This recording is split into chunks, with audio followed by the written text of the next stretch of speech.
E aí, pessoal, beleza? Nessa aula de hoje a gente vai aprender um pouco sobre preposiciones hacia e hasta. Preposições hacia e hasta, certo? Vê só, antes de mais nada, antes de mesmo da gente ir para essas duas preposições aqui, nós devemos lembrar que uma preposição ela é uma palavrinha que ela não varia, certo? Então não tem isso de masculino, feminino, singular, plural. A preposição ela funciona assim, ela serve para ligar, para conectar dois termos de uma oração. Esses termos eles podem ser um substantivo, um adjetivo, um advérbio, pode ser também um verbo e até um pronome. Eu vou colocar 3 exemplos de frases aqui para que a gente possa analisar, certo? Observem. Eu tenho aqui, quiero un helado de fresa, né? Quero um sorvete de morango. A gente vai observar que a preposição ela ajuda a ligar esses dois termos aqui, helado e fresa. E a preposição aqui, no caso, é de, tá certo? Então, o que é que acontece aqui? Eu quero um sorvete. Ok. E morango está complementando do que é feito o sorvete, não é verdade? Então, a gente está acrescentando informação a sorvete.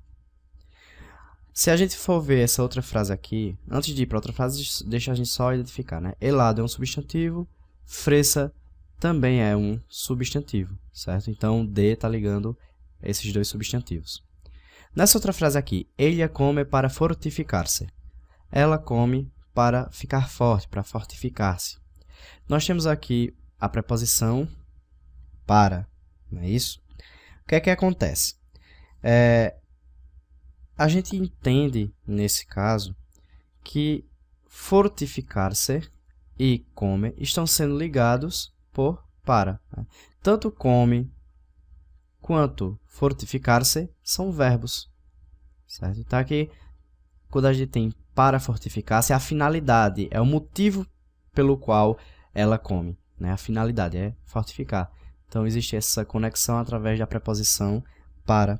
Tá bom? A gente tem outra frase aqui, ó. No te olvides de mim. Não te esqueças de mim. Nós temos aqui a preposição de, que está ligando olvides e me. Olvides é um verbo e me é um pronome.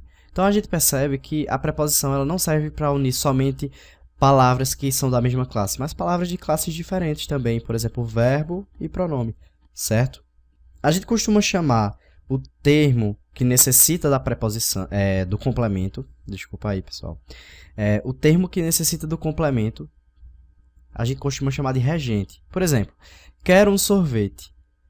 A gente precisa de um complemento que é de que é feito. Então, o complemento aqui foi morango. Então, esse termo aqui que precisa do complemento, a gente chama de regente. E o termo que ele é o complemento, a gente chama de termo regido, certo? Então, a gente tem aqui, por exemplo, ella come para fortificar-se.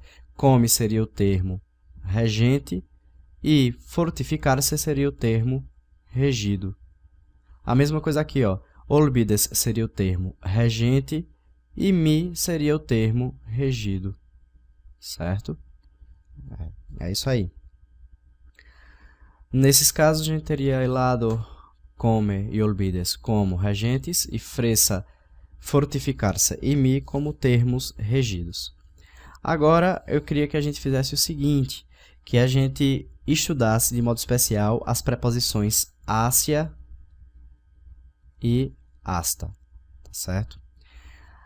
Hacia, não existe uma tradução exata para o português da preposição hacia. Depende muito do contexto, depende muito da frase, e ela vai ter diferentes formas em português. Já a preposição hasta, a gente traduz ela como a preposição até, certo? A preposição hasta é a preposição até. Então, vamos entender o seguinte, que é muito importante. A preposição hacia, ela dá uma ideia de aproximação. Ela dá uma ideia de, vamos dizer, inexatidão. Certo? Então, Quando eu uso a preposição Ásia, eu não tenho determinado muita certeza sobre aquilo. É algo aproximado, inexato, impreciso, certo? Já a preposição hasta, ela, pelo contrário, ela transmite uma ideia de algo preciso, de algo exato, certo? De algo exato, algo que a gente tem mais certeza sobre aquilo. E essas duas preposições aqui, Ásia e hasta, elas podem ter uma ideia em relação ao tempo, passar uma ideia em relação ao tempo e ao espaço. Por exemplo, em relação ao espaço, espacialmente falando, vejam essa frase. Clara iba hacia la playa quando encontrou Rubén. Clara ia em direção à praia quando encontrou Rubén. Veja que hacia indica que ela estava indo próximo da praia, estava indo na direção da praia quando encontrou Rubén. Então, hacia ela não indica exatamente a praia, mas algo perto, em direção da praia. Nessa outra frase, Gabriel foi hasta Recife ayer.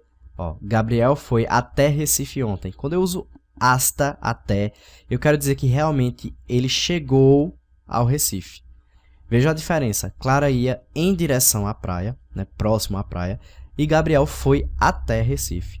Enquanto Clara, ela estava indo na direção e pode ter parado antes, ela não necessariamente chegou à praia. Gabriel, nesse caso, ele com certeza chegou a Recife, certo? Ele teve como ponto final de destino Recife. Como eu estava falando, também pode acontecer a ideia em relação ao tempo. Vejam essa frase aqui. La fiesta terminará hacia las 9. Hacia las 9, né, às 9 horas. A festa terminará perto, próximo das 9 horas. Né? Então, quando eu digo a festa terminará hacia las 9, eu não estou dizendo que a festa ela não vai acabar exatamente às 9. Pode até acabar, mas que existe uma grande possibilidade dessa festa acabar um pouquinho antes, acabar perto das 9. Já nessa outra frase aqui, la fiesta durará hasta las 11. A festa durará até às 11. Isso quer dizer que a festa vai acabar exatamente às 11 horas. Não vai acabar às 10, não vai acabar às 12. Vai acabar às 11. Então, vejam que Ásia é algo aproximado, é algo perto. É uma estimativa. Já hasta dá a ideia de precisão, de exatidão. Tá bom? Então, a gente precisa entender esses dois casos aí. Mas, também existem outros dois usos com essas preposições aí, com as preposições hasta e Ásia. Vejamos. Com a Ásia, a gente pode transmitir a ideia de relação. Eu vou até colocar aqui pra gente. Ideia de relação, ideia de, por exemplo, inclinação afetiva. Então, isso aqui é Ásia. Então, eu tenho aqui, el amor de Daniela hacia sus hermanos es muy bello. O amor de Daniela em relação a seus irmãos é muito belo. Perceba que existe aqui uma inclinação afetiva de Daniela com seus irmãos. Né? Então, o amor de Daniela em relação a seus irmãos é muito belo. Já a preposição hasta, ela pode nos passar a ideia de inclusão, certo? A ideia de inclusão. Aí você vai perguntar, como assim? Eugênia comprou todo, hasta los pendientes. Eugênia comprou tudo, até os brincos. Veja que até aqui, eu posso substituir como até, mas ele está dando a ideia de inclusão. Eu poderia também dizer inclusive. Eugênia comprou tudo, inclusive os brincos. Então dá uma ideia de inclusão. Ela inclui algo em um grupo. No caso aqui, incluiu os brincos no grupo das coisas que foram compradas por Eugênia, certo? Bem, pessoal, então é isso. De modo geral, a gente precisa só entender que as preposições hasta e Ásia, deixa eu apagar aqui para ficar mais espaçoso.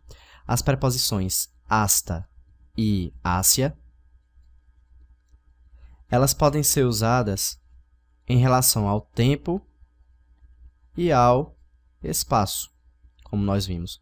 A diferença aqui, hasta dá uma ideia de precisão, de exatidão. Né? Eu digo que vou até um lugar, então eu chego nesse lugar. Hacia dá uma ideia de aproximação, de direção. Então, quando eu digo assim, eu vou hacia Recife, eu vou em direção a Recife, ou seja, estou indo na direção, mas eu não necessariamente preciso chegar a Recife. Se eu usasse hasta, eu necessariamente precisaria chegar lá.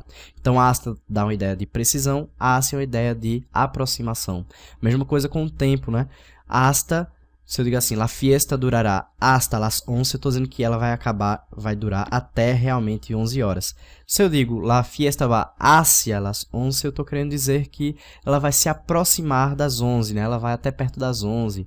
Mas isso não quer dizer que ela vai exatamente terminar às 11.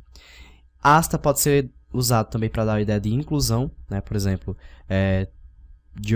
todos fueron a la fiesta. Né? Aliás, todos fueron a la fiesta. Hasta Manuel. Então, todos foram à festa, inclusive Manuel. E Ásia dá uma ideia de precisão, mas também ela pode dar uma ideia de inclinação afetiva. Ela pode expressar uma relação de uma pessoa com outra. Por exemplo, el amor de María hacia su madre es muy grande. Então, o amor de Maria em relação à sua mãe é muito grande. Bem, pessoal, é isso aí. Espero que não tenha ficado confuso. Se ficou, comente aí embaixo. Fale aí nos comentários que eu posso tirar alguma dúvida que venha surgir, tá certo? Um abração e até mais.